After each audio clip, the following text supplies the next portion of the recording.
Здесь ближе. Ходи, не бойся, видишь, сейчас работает. Зацвело какое-то дерево, и пчела здесь гудит. Кто знает, что за дерево, подскажите.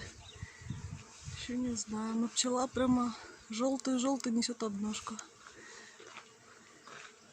Хорошо работает. Вот они, эти пчелы.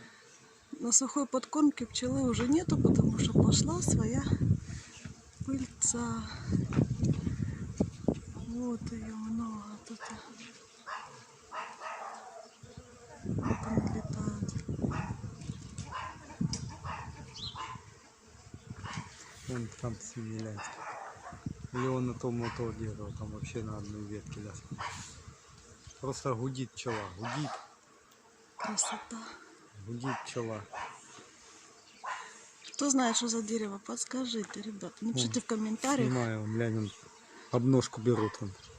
Угу. Вот они, пчелочки. Гудит, дерево прям гудит. Но только начинает. Еще не все, но пчелы очень много, гудит.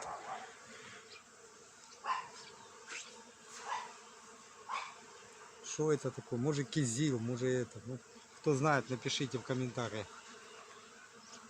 Все.